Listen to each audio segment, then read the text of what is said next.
What's going on, everyone? It's Tyler here again. I got another exciting tutorial for you guys. This one is one that I came up with when I was watching Revolution last week or so, and I saw the scene where the camera pulled out from Earth and all the lights on Earth went out.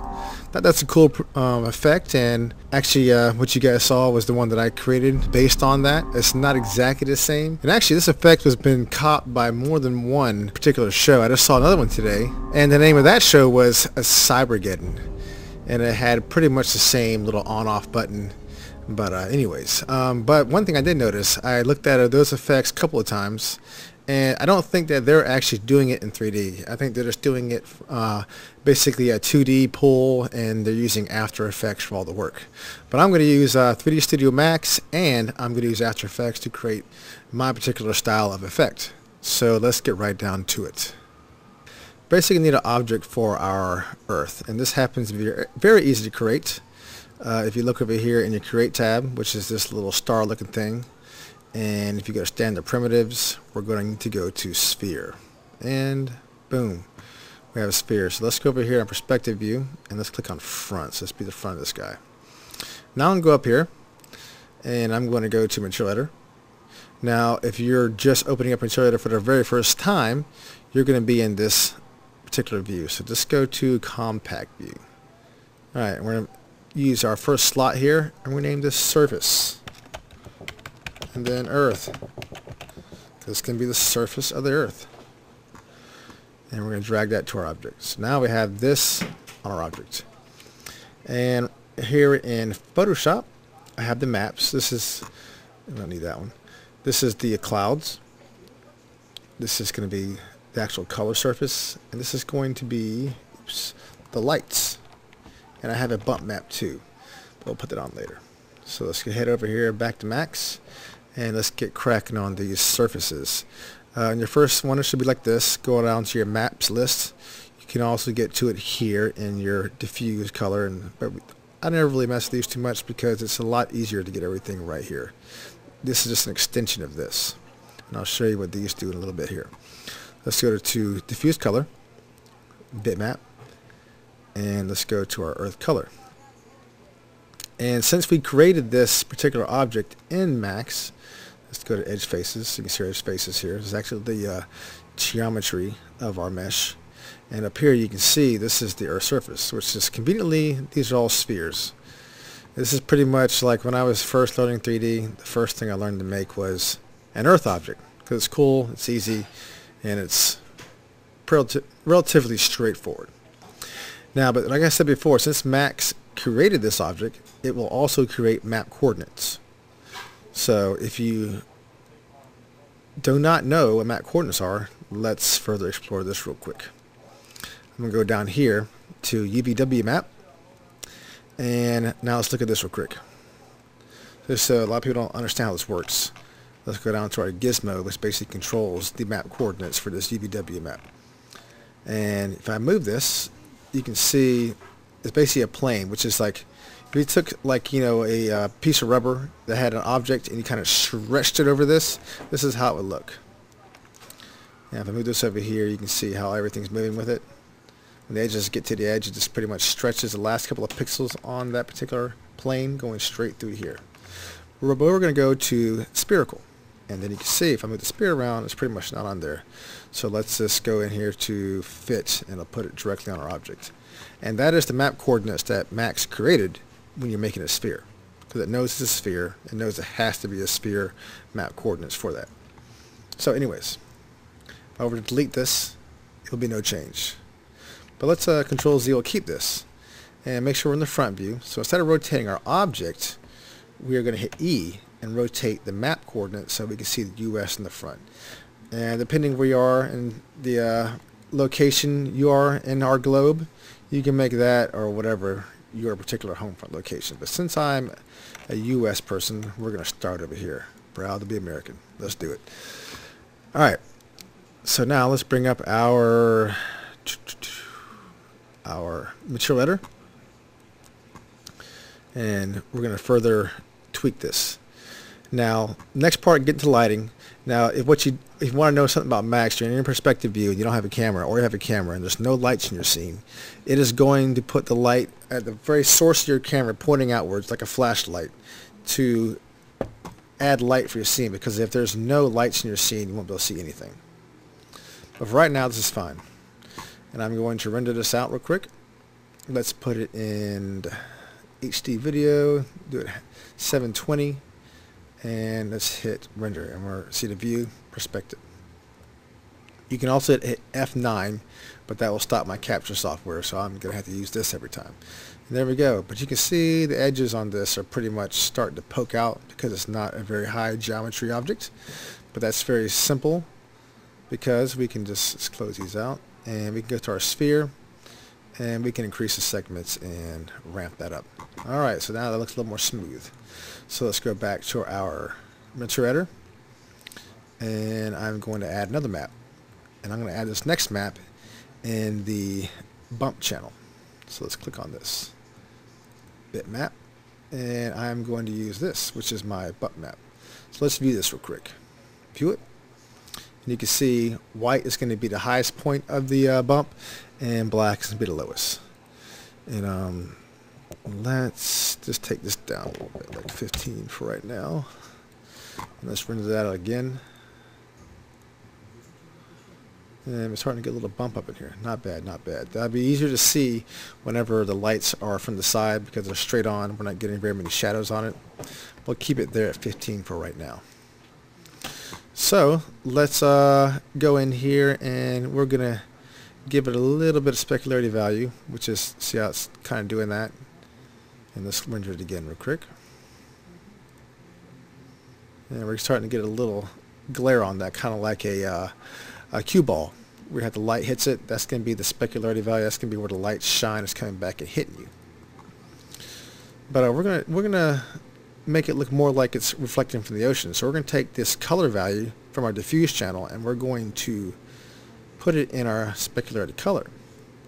And we're going to make it an instance, so that way these two will stay the same. Let's just, now, if we render it out, boom, we don't really see it. It's there. We don't see it that much. So now let's just take this and really pop it up. Let's render it again, so you can see what's going on. And there we go. See, now it's more, wherever the light's hitting, depending on your value, it's going to be the color of that. So it won't be like, you can change this, like for instance, how this works. Let's just hide this, make this pink. That's going to be your specularity color, pink. So I'm going to render this out. See, it's now pink, but it's very, very bright and harsh. So let's dump this down some. And render it again. Render. See, it's more of a pinkish color. That's not how the Earth works. So we're going to take this back to white. And click on this. And then we're going to drop this down to around, let's say 50. Let's see how that looks.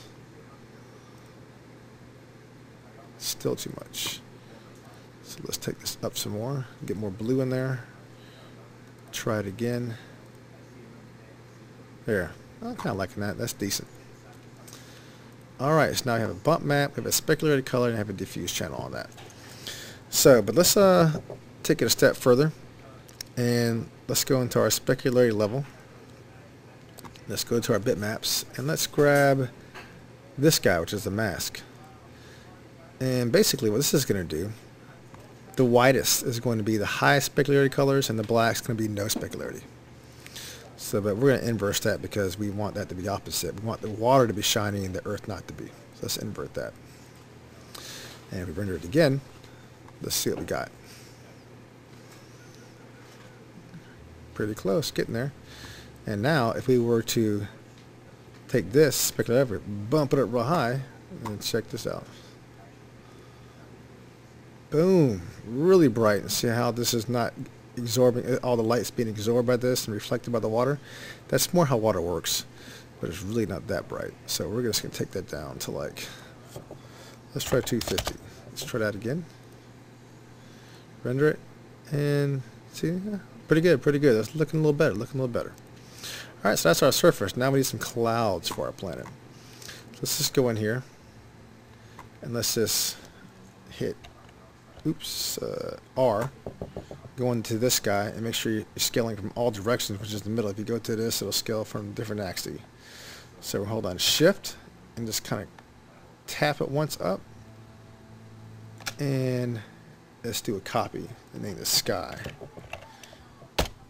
So now we have in here in our object list, we have a sky and the sphere, which needs to be Earth. So let's go ahead and select that one and name it Earth. Alright, so that's pretty much that. Let's go back here to our select object. And now since we're on our Earth object, let's go up here and we can make this our selection tab. So EARTH, Earth. So now, if I click off of this, I need to get back to the Earth quickly, I can go Earth. And let's click on this because this is going to be the sky. Sky. So now we can go back to the sky and back to the Earth, because it gets difficult to select another object when it's directly on top of the other one. So we're going to use this. Let's go to the sky. Go back to material editor. Let's make some sky. Make this sky. Or clouds. Let's make it clouds. Clouds. You'll be able to see after this. Go to a opacity map. Bitmap. Select our clouds. Hit OK. And now if we show this in our material map editor, back up, you can see the final one. Boom. Now we have our clouds over our planet, which is Earth. Alright, let's render it again. There, got our clouds. See, now we're looking a little better here. Getting close, but not quite there yet.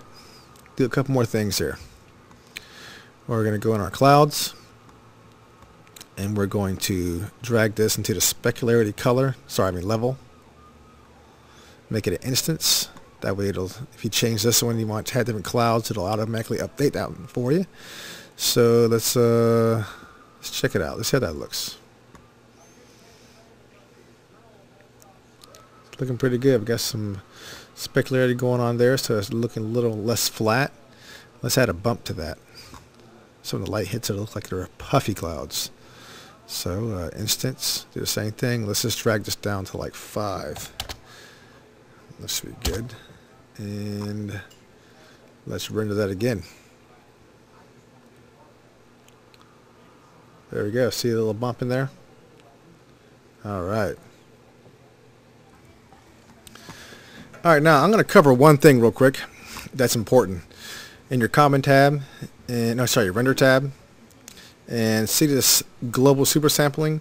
This is basically going to, we're going to set as disable. We're going to enable this just for this one render. And let me render out real quick.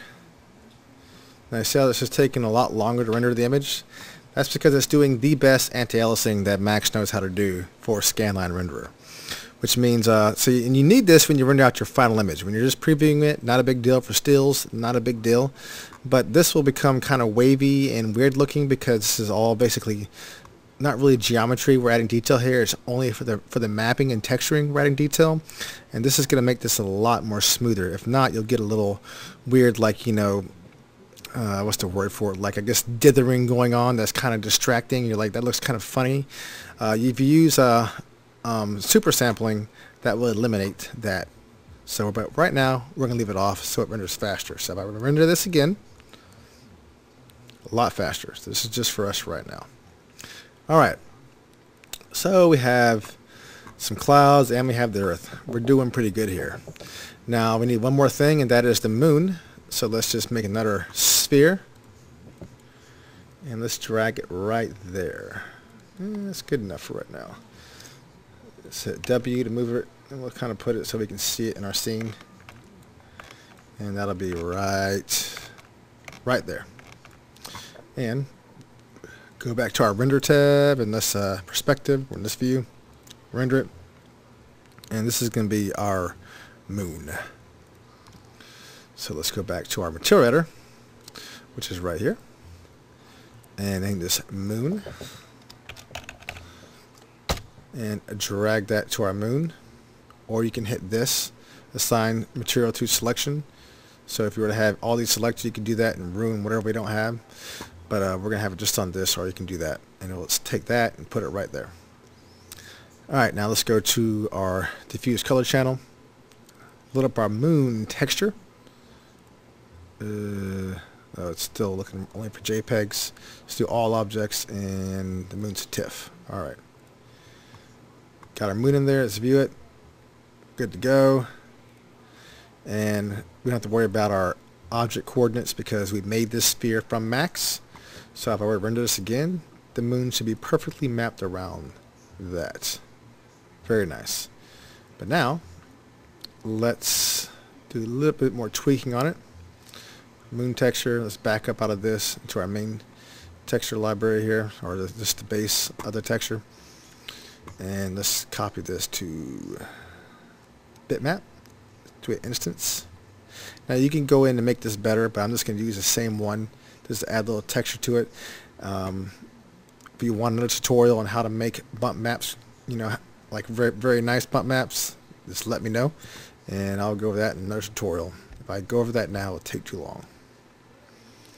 So let's just take this down a little bit and let's see what else can we do to this guy. Oops, I'm already at the highest level already.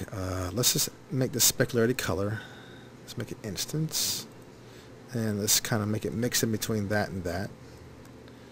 And let's make it, bring this up a little bit. See, this will make it more of a small dot to a bigger dot on the specularity, which is this little guy. It's pretty big.